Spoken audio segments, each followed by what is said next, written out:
All right, our next guest is getting quite a bit of attention this afternoon. That is because he has managed to figure out how to replace the AT&T chip in an Apple iPhone, which means, of course, you can use your iPhone on another network. George Hotz of Glen Rock, New Jersey, joins us now, and it is so great to see you in person because it's amazing what you have done. What made you decide you were going to be the one who's going to hack into the iPhone? Well, I didn't decide that. I just wanted I first bought the iPhone. I was at a shopping mall with my friend. We waited 3 hours outside an Apple store. And you really wanted one? I really wanted one. I mean, he had AT&T, so he went home and he was like, I could call people on my iPhone. And I was like, I have T-Mobile. I can't really call people on my iPhone. So I was like, I'm going to unlock the iPhone. And so that you could use the iPhone on your family. You have a T-Mobile or something? We have a T-Mobile family plan, and those termination fees are insane, and those AT&T charges an extra $20 a month for iPhone customers. So, let's just make it work with T-Mobile. Okay, I might have thought that myself too, but then I wouldn't have gone to I wouldn't have had the ability to do what you did. Okay, there you are on YouTube. Everyone's going to be watching that. I think you're talking to everyone. So here is what looks to me to be a ripped up iPhone. Well, Well, first of all, I'd also like to say, if it was really just about the AT&T, I wouldn't have done it. If it were really just about using it with T-Mobile, I wouldn't have done it, but this was fun.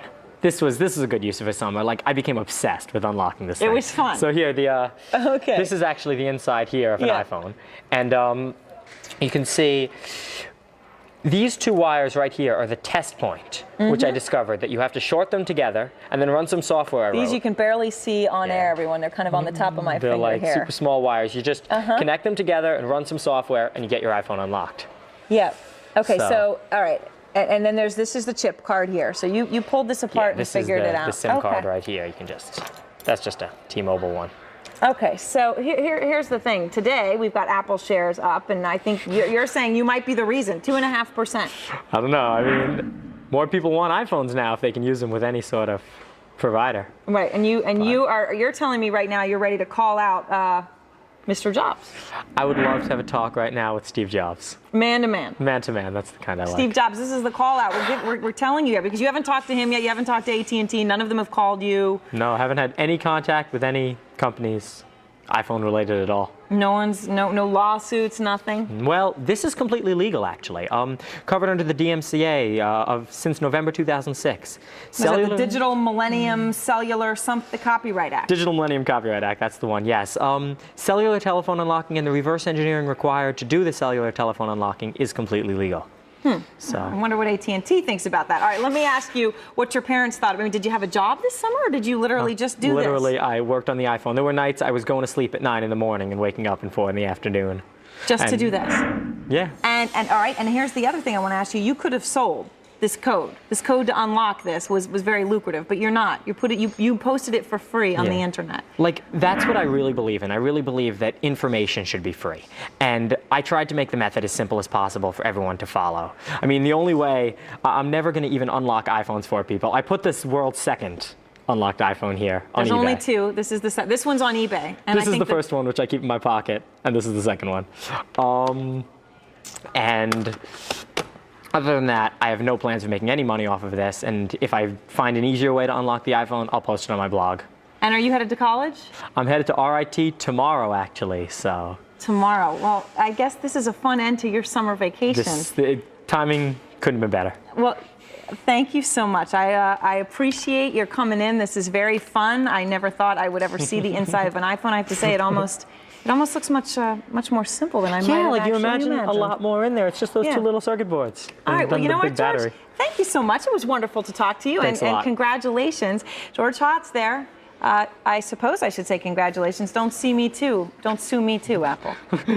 Mr. Jobs. John Dvorak is a columnist with Market Watch. CNBC Silicon Valley Bureau Chief Jim Goldman is here as well to talk about it. All right, so guys, I have to say, I'm pretty speechless here. Well, yeah, I mean, you look at what George has been able to do, and this is pretty impressive stuff. It said, he has said it took him better than 500 hours to do the deed, if you will. And yeah, this is a little unnerving for Apple. And I got to tell you also that if you read the blogs and if you see what's been going on the internet, a lot of people have been trying this. A lot of companies are out there trying to come up with aftermarket kits that allow you to do exactly what young George has been successful in. And if that's the case, this becomes a much bigger problem for Apple. But if it's just George out there with this neat little solution, this may not be as easy as people might think, and you may run the risk of ruining that new $500 investment. All right, so John Dvorak, here's the thing. George is still here, but he, I believe, now I'm paraphrasing here, so he can jump in if I'm wrong. I think he said he could do this in about an hour, although it might take some folks like you 12 hours. Well, me and everybody else. Actually, I wouldn't do it. I don't think anyone's going to do it. I think busting this phone open and then spending 12 hours soldering, which is non-trivial for most people, is not going to be done by more than a few hundred people. This is a meaningless exercise, and he knows himself that the real key to this thing is finding some way of just coding in an unlocked code and getting these phones unlocked without beating them up, breaking them open. But George, what you're saying is this is about freedom of information, everyone being able to have the right to use this anywhere you want. He's saying you said it was digitally, in your view, protected, copyright protected. Yeah, well, the idea is there probably will be a software unlock, and it probably will be found soon. I personally am not working on it. This is rather difficult, but the instructions are there, and if you have the time and patience, you can do this. And but Aaron, if you also listen, if you listen to what George is saying, and I think this is, this is a really intriguing kind of story. But as far as financial, what the impact is for Apple and indeed the cell phone industry, I don't think it's going to be massive. This is, again, it's hardware and software, and a lot of people aren't going to bother spending this kind of time. You're not going to see tens of thousands of people buying the iPhone. Now they can use it on the T-Mobile network. I think this is fun. I think this is, just goes to show you what an intelligent kid with a lot of time on his hands is truly capable of. More power to you, George. I think you did great. Thanks a lot. I congratulate you too, George, but you know as well as I do that we're looking for something that's a little easier. Yeah, no, I understand that a lot of people won't be able to so when you come up with method, that, I'm sure there's a lot of venture capitalists out here in the Silicon Valley who would love to talk to you. So you come up with a neat little software kit and a little software fix. Maybe you really will follow in the footsteps of Steve Jobs. Whatever happens, happens. And don't expect a call from AT&T, by the way. Don't expect a call from AT&T. That's they don't call anybody. Steve Jobs might give you a pat in the back, but I don't think AT&T will. No, I don't think so either. Thanks to everybody.